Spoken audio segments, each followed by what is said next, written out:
नमस्कार प्यारे बच्चों। आज हम एक बहुत ही महत्वपूर्ण वीडियो लेकर आपके सामने आए हैं। आज की इस वीडियो में हम जानेंगे कि किसी वस्तु या पदार्थ के अध्ययन को हम क्या कहते हैं। आज के जो सभी प्रश्न हैं बहुत ही महत्वपूर्ण हैं। तो आइए शुरू करते हैं आज की यह वीडियो। हमारा पहला प्रश्न है प्यारे बच्चों, देखिए पहला प्रश्न हमारा है सेरीकल्चर से। तो प्रश्न है, सेरीकल्चर किसे कहा जाता है? रेशम कीट पालन को, मधुमक्खी पालन को, मत्स्य पालन को या फूलों के उत्पादन को? तो मेरे प्यारे बच्चे, जैसा कि आप चित्र के द्वारा देख सकते हैं कि सेरीकल्चर जो कहा जाता है मेरे प्यारे बच्चों, वो रेशम कीट पालन को कहा जाता है। तो याद रखिएगा, सेरीकल्चर से तात्पर्य रेशम कीट पालन से है। ठीक है प्यारे बच्चों, आगे आते हैं। हम अपने दूसरे प्रश्न की ओर चलते हैं। हमारा दूसरा प्रश्न आप देख सकते हैं, एपीकल्चर। एपीकल्चर कहा जाता है, 4 विकल्प आपके सामने हैं, मत्स्य पालन को, केचुआ पालन को, मधुमक्खी पालन को, मगरमच्छ पालन को। देखिए, आप चित्र के माध्यम से आप उत्तर को विजुअल कर सकते हैं, अपने मस्तिष्क में बैठा सकते हैं कि एपीकल्चर जो है वो किससे संबंधित है? मधुमक्खी पालन से। ठीक है प्यारे बच्चों, एपीकल्चर मधुमक्खी पालन से। बहुत अच्छा। अब चलते हैं मेरे प्यारे बच्चे हम अपने तीसरे प्रश्न की ओर। हमारा जो प्यारे बच्चों तीसरा प्रश्न है, हमारा जो तीसरा प्रश्न है वो देखिए, निम्न में से पीसीकल्चर कहा जाता है। ठीक है, आपके पास 4 विकल्प हैं। ठीक है, 4 विकल्पों में पहला है मत्स्य पालन को, रेशम कीट पालन को, सब्जियों के उत्पादन को, अंगूर की खेती को। तो निम्न में से पीसीकल्चर कहा जाता है मेरे प्यारे बच्चों, मत्स्य पालन को हम लोग पीसीकल्चर कहते हैं। ठीक है मेरे प्यारे बच्चों, आगे चलते हैं, देखते हैं। हमारा जो चौथा प्रश्न है, महत्वपूर्ण प्रश्न है, वो है फूलों के उत्पादन को कहा जाता है। फूलों को उत्पादन को देखिए, सेरीकल्चर, एपीकल्चर, पीसीकल्चर या फ्लोरीकल्चर कहा जाता है। देखिए मेरे प्यारे बच्चे, आप ये तीनों ही विकल्प जो हैं, सेरीकल्चर और एपीकल्चर और पीसीकल्चर, ये तीनों ही आप पीछे पर क्या है। देखिए, सेरीकल्चर आपका रेशम कीट से संबंधित था, एपीकल्चर आपका मधुमक्खी पालन से संबंधित था, पीसीकल्चर जो है मेरे प्यारे बच्चे वो मत्स्य पालन से संबंधित था। तो फूलों के उत्पादन को हम लोग क्या कहेंगे? फूलों के उत्पादन को फ्लोरीकल्चर कहेंगे। देखिए, आप फूलों से और फ्लोरी शब्द से आप फ्लावर याद रखेंगे और उससे रिलेट करा लेंगे। फूलों के उत्पादन को हम लोग फ्लोरीकल्चर कहते हैं। ठीक है प्यारे बच्चों, आगे चलिए देखते हैं हम लोग। आगे प्रश्न जो है हमारा प्यारे बच्चों, वो 5वां प्रश्न है। देखिए, इस प्रश्न में कहा गया है, अंगूर की खेती को निम्न में से क्या कहा जाता है? क्या विटीकल्चर, वर्मिकल्चर, ओलरीकल्चर या हॉर्टिकल्चर? तो मेरे प्यारे बच्चे, जो अंगूर की खेती है उसको हम लोग विटीकल्चर कहते हैं। ठीक है प्यारे बच्चे, अंगूर की खेती को हम लोग विटीकल्चर कहते हैं। ठीक है, आप याद रखेंगे। आगे आते हैं, हम अगले प्रश्न की ओर चलते हैं। हमारा अगला प्रश्न जो है मेरे प्यारे बच्चे, वो पूछा गया है, केचुआ पालन कहलाता है ना? तो 4 विकल्प हैं। पहला है वर्मिकल्चर, दूसरा है फ्लोरीकल्चर, तीसरा है अर्थवेव कल्चर, ये विकल्प सही नहीं है, चौथा है पीसीकल्चर। तो देखिए, फ्लोरीकल्चर मेरे प्यारे बच्चों आप पढ़ के आए हैं पीछे कि हम लोग इसको फूलों के उत्पादन को फ्लोरीकल्चर में रखते हैं। पीसीकल्चर आपने पीछे पढ़ा, मत्स्य पालन को कहा जाता है। यह विकल्प थोड़ा सा सही नहीं है, थोड़ा सा इसमें टाइपिंग में त्रुटि रही है। तो आपका जो सही उत्तर हो जाएगा मेरे प्यारे बच्चों, वो होगा वर्मिकल्चर। जी हाँ, केचुआ पालन कहलाता है वर्मिकल्चर। ठीक है प्यारे बच्चों, आगे आते हैं, आगे देखते हैं हम अपना अगला प्रश्न। हमारा जो अगला प्रश्न है प्यारे बच्चों, वो है, हम 7वें प्रश्न की ओर चलते हैं और हमारा 7वां प्रश्न है, सब्जियों के उत्पादन को कहा जाता है। सब्जियों के उत्पादन को कहा जाता है हॉर्टिकल्चर, ओलरीकल्चर, फ्लोरीकल्चर या एलोगोलॉजी। देखिए हमारे पास ये 4 विकल्प हैं। तो हमारा प्रश्न है सब्जियों के उत्पादन को कहा जाता है। तो हमारा पहला विकल्प है हॉर्टिकल्चर, ओलेरीकल्चर, फ्लोरीकल्चर या एलोगोलॉजी। तो मेरे प्यारे बच्चे, जो हमारा सही उत्तर है इस प्रश्न का वह है ओलेरीकल्चर। जी हाँ, सब्जियों के उत्पादन को हम लोग ओलेरीकल्चर कहते हैं। ठीक है प्यारे बच्चों, आगे आते हैं हम अगले प्रश्न की ओर चलते हैं। हमारा 8वां प्रश्न है, देख सकते हैं आप, निम्न में से हॉर्टिकल्चर कहा जाता है। निम्न में से हॉर्टिकल्चर किसे कहा जाता है? देखिए आपके पास 4 विकल्प हैं, बागवानी से, शैवालों के अध्ययन से, बीजों के अध्ययन से, चौथा मृदा संबंधी अध्ययन से। तो हमारा जो प्यारे बच्चों इस प्रश्न का सही विकल्प होगा वो है बागवानी से। जी हाँ, हॉर्टिकल्चर हम लोग बागवानी को से संबंधित कहते हैं, जैसा कि आप चित्र में देख पा रहे हैं। इसी से आप रिलेट कर लेंगे। आगे चलते हैं हम अपने 9वें प्रश्न की ओर। हमारा 9वां प्रश्न जो है वह है शैवालों के अध्ययन को कहा जाता है। 4 विकल्प हमारे समक्ष, पहला है वायरोलॉजी, दूसरा हेमेटोलॉजी, तीसरा एल्गोलॉजी, ये चौथा है स्पर्मोलॉजी। तो मेरे प्यारे बच्चे, हमारा इस प्रश्न का जो उत्तर होगा वो तीसरा विकल्प सही होगा, एलोगोलॉजी। ठीक है प्यारे बच्चों, आप ध्यान रखिएगा। आइए हम अगले प्रश्न की ओर चलते हैं। हमारा जो अगला प्रश्न होगा वो 10वां हमारा अगला प्रश्न है। उसमें बात कही गई है, निम्न में से उत्तकों का अध्ययन कहलाता है। निम्न में से उत्तकों का अध्ययन कहलाता है। देखिए 4 विकल्प आपके समक्ष हैं, पहला है हिस्टोलॉजी, दूसरा पीडोलॉजी, तीसरा स्पर्मोलॉजी, चौथा हेमेटोलॉजी। ठीक है प्यारे बच्चों, तो देखिए हमारा जो पहला विकल्प है वही सही होगा। उत्तकों के अध्ययन को हम लोग हिस्टोलॉजी कहते हैं। और बाकी मेरे प्यारे बच्चे, आप याद रखेंगे, पीडोलॉजी हो गया मृदा संबंधी अध्ययन को हम लोग पीडोलॉजी कहते हैं। स्पर्मोलॉजी बीज संबंधी जो अध्ययन किया जाता है बीजों का, तो वो हम लोग स्पर्मोलॉजी में करते हैं। और हेमेटोलॉजी में रक्त संबंधी हम लोग अध्ययन करते हैं।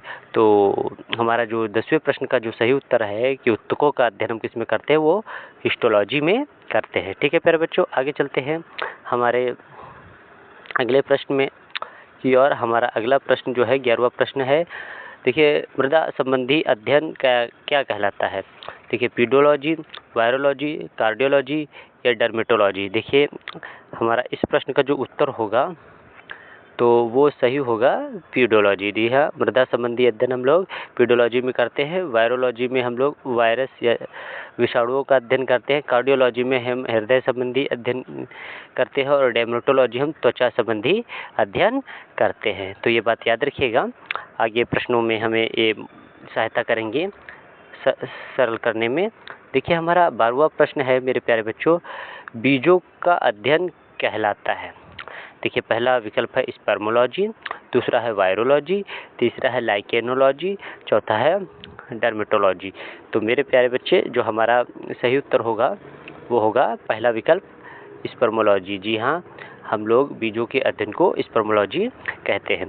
ठीक है प्यारे बच्चों, आगे चलते हैं हम अपने अगले प्रश्न की ओर। हमारा जो अगला प्रश्न है, देख सकते हैं मेरे प्यारे बच्चे, 13वां प्रश्न है, विषाणुओं का अध्ययन निम्न में से कहा जाता है। यह जी हाँ वायरस है। विषाणुओं का अध्ययन निम्न में से कहा जाता है। आपका पहला विकल्प वायरोलॉजी, दूसरा हेमेटोलॉजी, तीसरा कार्डियोलॉजी, चौथा है डर्मेटोलॉजी। तो प्यारे बच्चे देखिए, वायरोलॉजी ही इस प्रश्न का हमारा सही उत्तर होगा। इस प्रश्न का हमारा सही उत्तर होगा वायरोलॉजी। ठीक है, हेमेटोलॉजी में हमने बताया है रक्त संबंधी, कार्डियोलॉजी में हृदय संबंधी और डर्मेटोलॉजी में त्वचा संबंधी अध्ययन किया जाता है। ठीक है प्यारे बच्चों, आगे आते हैं, आगे चलते हैं हम अपने 14वें नंबर प्रश्न की ओर। 14 नंबर प्रश्न हमारा देख सकते हैं, रुधिर है। रुधिर एवं रुधिर रोगों का अध्ययन निम्न में से किस विज्ञान की शाखा में हम लोग करते हैं? तो हमारा 4 विकल्पों में पहला है डर्मेटोलॉजी, हेमेटोलॉजी, हिस्टोलॉजी या एस्ट्रोनॉमी। देखिए प्यारे बच्चों, हम एक एक विकल्प पर बात करते हैं। डर्मेटोलॉजी में हमने पढ़ा है कि त्वचा संबंधी अध्ययन करते हैं। और हेमेटोलॉजी में ही रुधिर एवं रोगों का अध्ययन हम लोग हेमेटोलॉजी में ही करते हैं। हिस्टोलॉजी में ऊतक संबंधी और एस्ट्रोनॉमी में हम खगोलीय पिंडों का अध्ययन करते हैं। ठीक है प्यारे बच्चों, आगे चलते हैं हम अपने 15वें प्रश्न की ओर। और हमारा जो अगला 15 नंबर प्रश्न है वो हृदय से संबंधित है।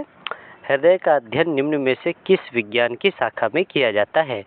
जी हाँ, हृदय का अध्ययन हम लोग निम्न में से किस शाखा में करते हैं? देखिए प्यारे बच्चे, हमारे 4 विकल्प हमारे सामने हैं। पहला है एल्गोलॉजी, दूसरा है हिस्टोलॉजी, तीसरा है कार्डियोकोलॉजी, चौथा है हेमेटोलॉजी। तो देखिए प्यारे बच्चों, एल्गोलॉजी में हम लोग शैवालों का अध्ययन करते हैं, हिस्टोलॉजी में हम लोग ऊतकों का अध्ययन करते हैं, कार्डियोलॉजी ही वो हमारा सही विकल्प है जिसमें हम हृदय और हृदय संबंधी जितने भी अध्ययन होते हैं करते हैं वो कार्डियोलॉजी में आता है। हेमेटोलॉजी में आप पढ़ चुके हैं, रक्त संबंधी या रक्त से जुड़े जितने भी रोग या निवारण का अध्ययन किया जाता है वो हेमेटोलॉजी में किया जाता है।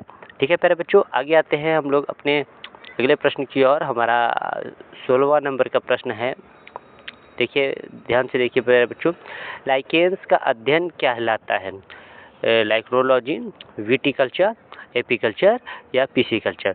तो हमारे इस प्रश्न को जो प्यारे बच्चों सही उत्तर होगा वो होगा लाइक्नोलॉजी। जी हाँ, लाइक्नोलॉजी ही लाइकेंस के अध्ययन को कहा जाता है। जो भी बात कर लेते हैं अन्य विकल्पों की, तो विटिकल्चर आप ध्यान करेंगे तो हमारा सबसे पहले प्रश्नों में हुआ था कि विटिकल्चर हम अंगूर की खेती को से संबंधित करते हैं। एपीकल्चर मेरे प्यारे बच्चे मधुमक्खी पालन और पिसिकल्चर हम मत्स्य पालन से को कहते हैं। ठीक है प्यारे बच्चों, आगे आते हैं हम अपने अगले प्रश्न की ओर चलते हैं।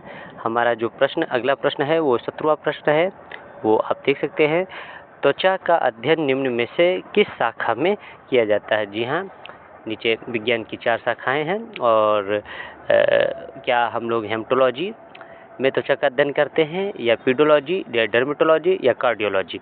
मेरे प्यारे बच्चे, जो हमारा हेमेटोलॉजी है उसमें हम पढ़ चुके हैं कि रक्त संबंधी अध्ययन करते हैं, पीडोलॉजी में हम मृदा संबंधी अध्ययन करते हैं और कार्डियोलॉजी में हम लोग हृदय संबंधी अध्ययन करते हैं। तो डर्मेटोलॉजी में ही हम लोग त्वचा संबंधी अध्ययन करते हैं। ये तो हमारा यही जो विकल्प होगा ये हमारा सही विकल्प है।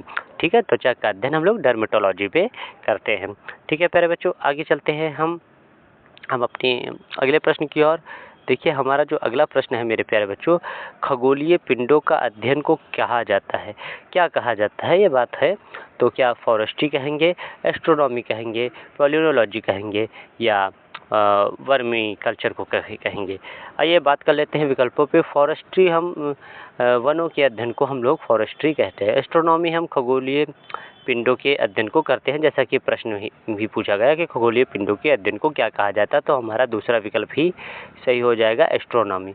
पैलियोलॉजी की बात करते हैं हम परागकणों को जो अध्ययन करते हैं हम लोग वो पैलियोलॉजी में करते हैं। वर्मी कल्चर में हम लोग जो केचुए का पालन होता है वो हमारा वर्मी कल्चर में आता है। तो हमारे 18वें प्रश्न का जो सही विकल्प होगा कि खगोलीय पिंडों को अध्ययन को क्या कहा जाता है, तो हमारा सही विकल्प दूसरा होगा, एस्ट्रोनॉमी। ठीक है प्यारे बच्चों, आगे चलते हैं अगले प्रश्न की ओर। हमारा अगला प्रश्न 19वां प्रश्न है। तो देखिए ये वनों से संबंधित प्रश्न है कि वनों के अध्ययन को कहा जाता है फॉरेस्ट्री, एस्ट्रोनॉमी, पीडोलॉजी या पैलियोलॉजी? ठीक है प्यारे बच्चे, तो देखिए जैसा कि आप को अभी पिछली ही प्रश्न में आपको बताया है कि फॉरेस्ट्री को हम लोग वनों का अध्ययन कहते हैं, तो हमारा पहला ही विकल्प इस प्रश्न का सही हो जाएगा। एस्ट्रोनॉमी में प्यारे बच्चे हम खगोलीय पिंडों का अध्ययन करते हैं, पीडोलॉजी में मृदा संबंधी अध्ययन करते हैं और पैलियोलॉजी में हम लोग परागकणों का अध्ययन करते हैं। ठीक है प्यारे बच्चे, चलिए हम अगले प्रश्न की ओर चलते हैं और यही हमारा आज का अंतिम प्रश्न होगा। तो ये हमारा जो प्रश्न है, ध्यान से देखिए, परागकणों का अध्ययन निम्न में से क्या कहलाता है? डर्मेटोलॉजी, सेरिकल्चर, पैलियोलॉजी या हिस्टोलॉजी? तो प्यारे बच्चे हम देखिए सारे विकल्पों को एक एक करके पढ़ते हुए आए हैं। तो हमने देखा है डर्मेटोलॉजी को हम लोग त्वचा का अध्ययन से संबंधित करते हैं, सेरिकल्चर को रेशम जो कीट पालन होता है उससे करते हैं, हिस्टोलॉजी में ऊतक संबंधी, और जो पैलियोलॉजी